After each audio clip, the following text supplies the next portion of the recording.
¿Qué es una simiocracia? Para obtener la respuesta, retrocedamos antes al año 2008. Tras años de bonanza, la burbuja inmobiliaria y financiera estalló. La bolsa se desplomó y la inmobiliaria Martín Safadesa protagonizó la mayor quiebra de la historia de España, dejando un agujero de 7.000 millones de euros a sus acreedores, en su mayoría bancos y cajas, que tuvieron que joderse y apañarse con su inmenso stock de suelo y viviendas sobrevaloradas.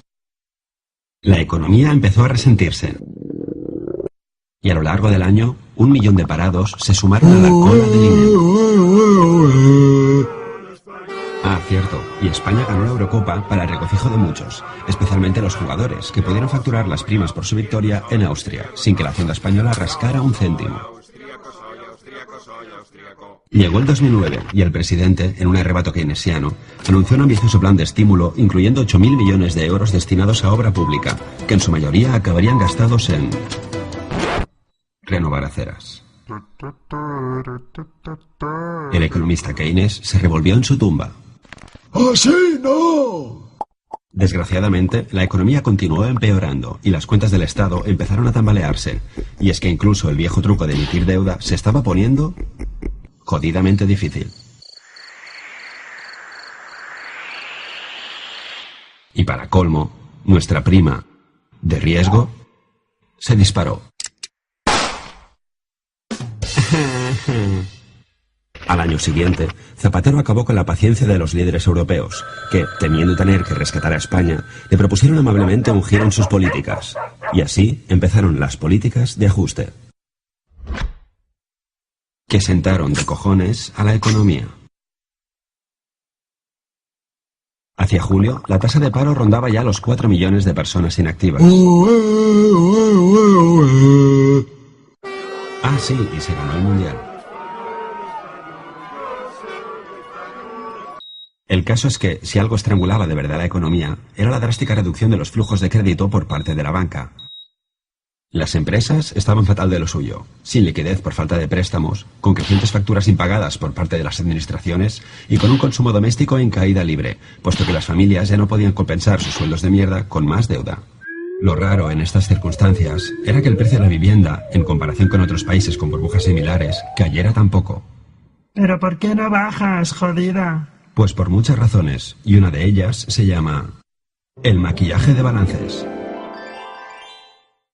Bancos y cajas habían aceptado, como pago por las deudas de inmobiliarias en ruina, grandes cantidades de stock inmobiliario. El problema es que si querían deshacerse de ese stock sobrevalorado, debían ponerlo a la venta a precio por burbuja, cosa que constaría en sus balances como pérdida, y dejaría en evidencia su maltrecha contabilidad ante accionistas, inversores y competencia.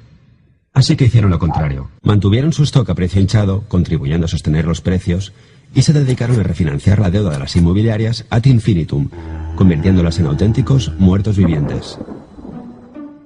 E incluso canjeando la deuda por acciones basura de esas mismas empresas zombies. Patada hacia adelante y a esperar a que la economía mejore. Mientras mostraban ante el Banco de España uno de los mejores resultados de la banca mundial. Pero en 2011 todo empezó a desmoronarse y empezaron a caer una tras otra diversas entidades que tuvieron que ser intervenidas, nacionalizadas o ayudadas con liquidez urgente a cambio de aceptar un plan de bancarizaciones y fusiones masivas.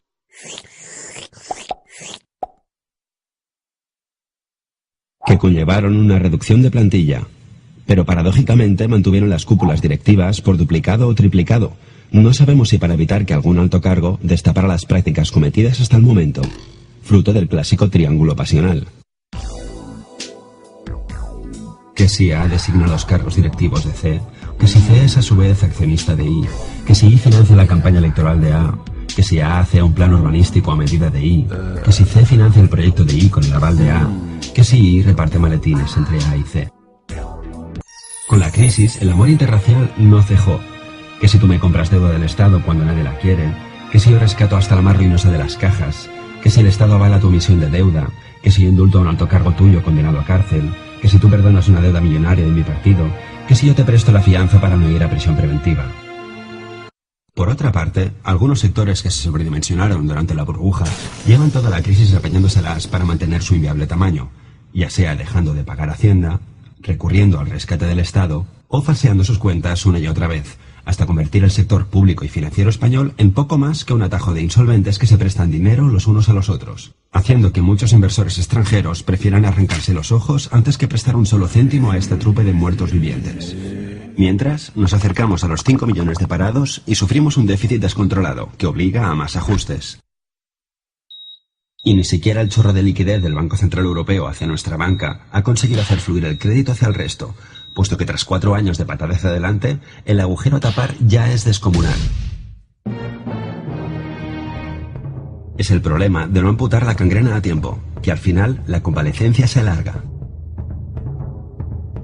Habrá quien crea que nos gobiernan astutos villanos que controlan eficientemente nuestro destino. Pero yo soy más del principio de Hanlon.